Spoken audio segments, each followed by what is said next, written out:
Grabe. Eto guys, no, ikaw yung nagdadala ng swerte sa buhay mo, no. Grabe itong grabe itong swerte nyo, Cancer, no, kasi nakaka-relate ako dito, guys. But anyway, eto guys, may mga opportunities na dumadating sa buhay nyo, and itong mga opportunities na to parang nanggagaling din siya sa inyo, mga kapiksi. Pwedeng you are seeing mga opportunities sa paligid mo, tapos parang in-embrace mo yung mga opportunities na yon, and yung mga opportunities na yon, guys, nagagawa mo siyang, parang nagagawa mo siya na natatransform mo siya para mas lalo ka pa maging maswerte sa buhay mo.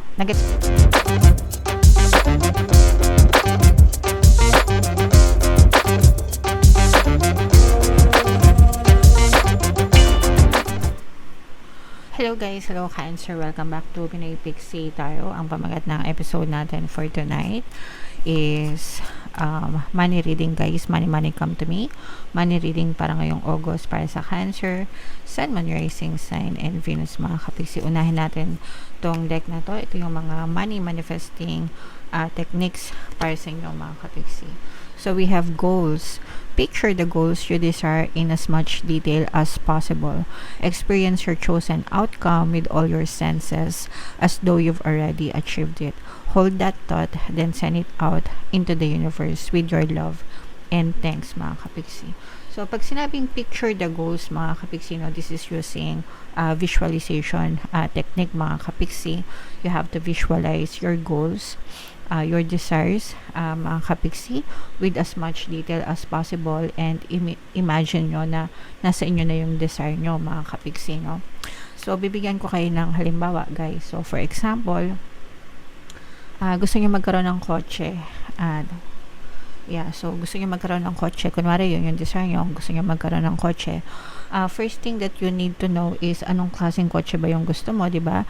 Anong make and model, anong brand, anong tatak, anong kulay, malaki ba, maliit ba.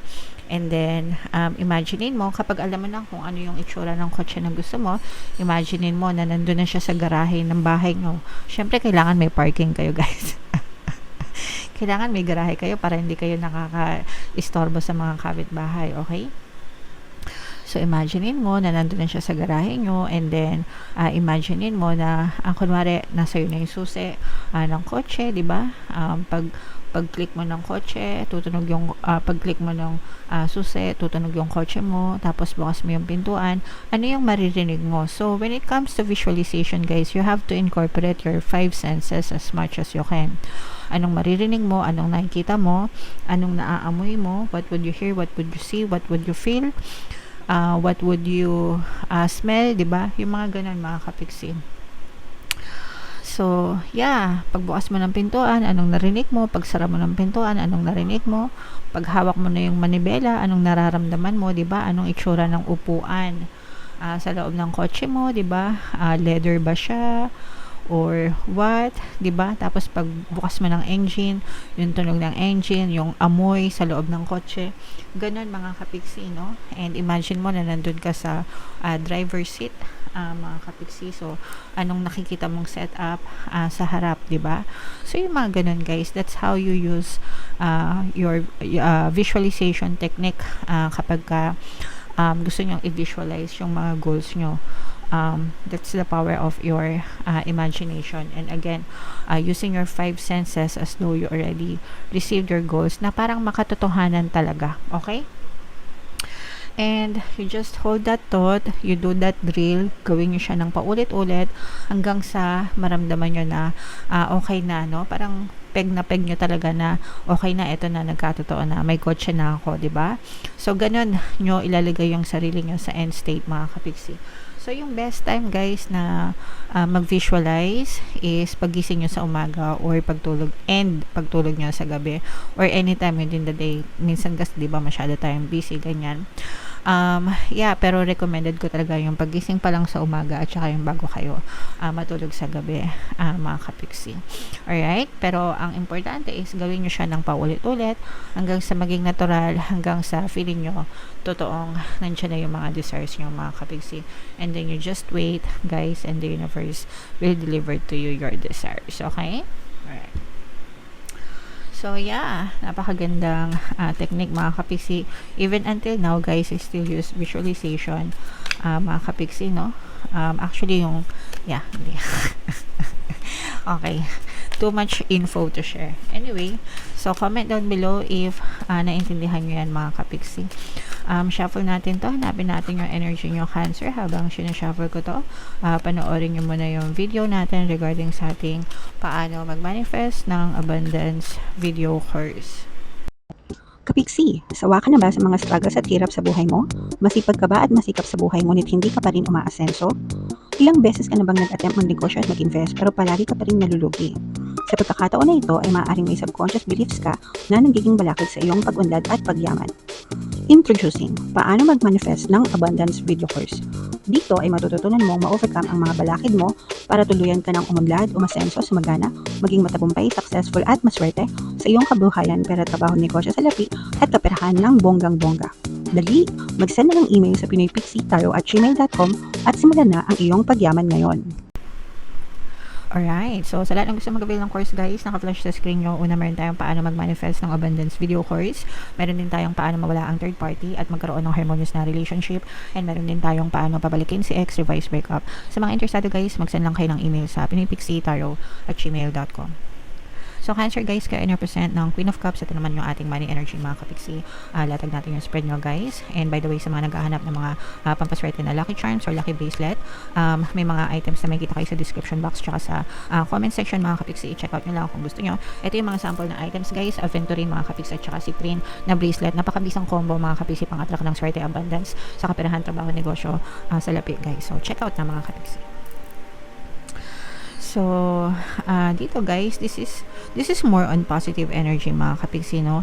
Meron ditong presence ng fire sign, Aries, Leo, Sagittarius, at saka air signs, Aquarius, Gemini, Libra. So, for some of you, maaaring may mga air element kayo sa inyong natal chart or you may be dealing with an air sign mga kapiksi. Ito guys, grabe. Ito guys, no? Ikaw yung nagdadala ng swerte sa buhay mo, no? Grabe itong swerte nyo Cancer, no? Kasi nakaka-relate ako dito guys. But anyway, eto guys, may mga opportunities na dumadating sa buhay nyo. And itong mga opportunities na to, parang nanggagaling din siya sa inyo mga kapiksi. Pwedeng you are seeing mga opportunities sa paligid mo, tapos parang ine-embrace mo yung mga opportunities na yon. And yung mga opportunities na yon guys, nagagawa mo siyang, parang nagagawa mo siya, natatransform mo siya para mas lalo ka pa maging maswerte sa buhay mo. Nagets mo ba? So, it's not just, hindi lang siya parang opportunity para umunlad ka or umasenso, pero opportunity to para lalo ka pa talagang swertehin sa kaperahan mga kapiksi. So, maganda yung ikot ng swerte sa buhay nyo. Maraming opportunities na pwede kayong i-explore mga kapiksi. Kaya very true talaga yung kasabihan sa inyo na try and try until you succeed. Huwag kayong, sa una, marami kayong pain na pagdadaanan, mga tinik, mga kapiksi. So, parang ano kayo guys, no? Lumulusot sa butas ng karayom, no? Imagine niyo 'yon, 'di ba mahirap 'yon? Lumulusot kayo sa butas ng karayom mga kapiksi. Pero kapag ka nakalusot na kayo doon, guys, as in talagang magtutuloy-tuloy yung kasaganaan ng buhay nyo and yung swerte sa buhay nyo mga kapiksi. Napakaganda. At saka parang hindi lang isa, pero you have like multiple, as in multiple, marami mga kapiksi. Maraming chance para maging maswerte ka, maraming chance para umunlad ka, maraming parang maraming pagkakataon, no, na ibibigay sa iyo si universe talaga para umunlad ka ng bonggang-bongga. Yung mga opportunities na napalipas mo mga kapiksi, ibig sabihin kunwari dati available siya sa iyo, tapos nakalimutan mo siyang gawin or for some reason hindi mo siya nagawa kasi busy ka or kung ano man dahilan, ibabalik yan sa iyo ni universe ngayon. And parang sasabihin sa ni universe, oh, subukan mo na to, ito na yung tamang panahon para sa iyo, okay? And hindi ka mabibigo, hindi ka masasabi kasi magdadala yan ng more money sa buhay nyo, more blessings, guys, okay? And this is something na talagang gustong-gusto nyong gawin, nag-enjoy kayong gawin mga kapiksi, kaya talagang very positive yung vibes mga kapiksi. Kasi kapag yung ginagawa nyo is something na natutuwa kayo, very effortless siya. Kumaga hindi ka ma-stress, very effortless, at saka masaya talaga kayong gagawin siya mga kapiksi. Okay? So i-mind nyo na yung magagandang swerte na yan, itong malalaking opportunities na to na magdadala ng swerte sa inyo mga kapiksi. I-mind nyo na lahat yan guys sa comment section.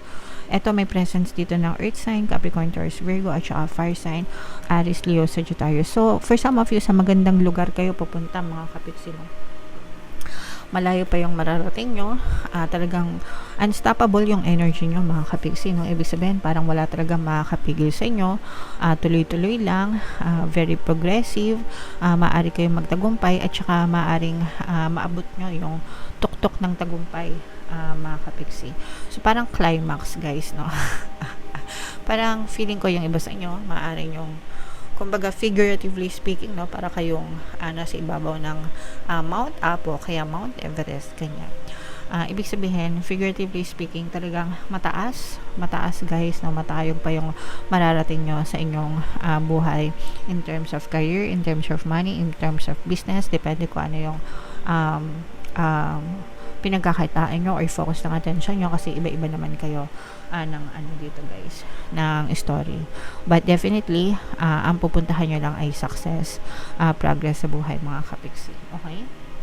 So, ito, napakagandang combo nito na lumabas sa inyo yung energy ng swerte at saka yung energy ng tagumpay mga kapiksi. At saka yung susi talaga dito guys is ikaw, no? Ikaw yung susi ng tagumpay mo. Yung mga sakripisyo nyo, mga kapiksi, no? You may be sacrificing a lot of effort right now.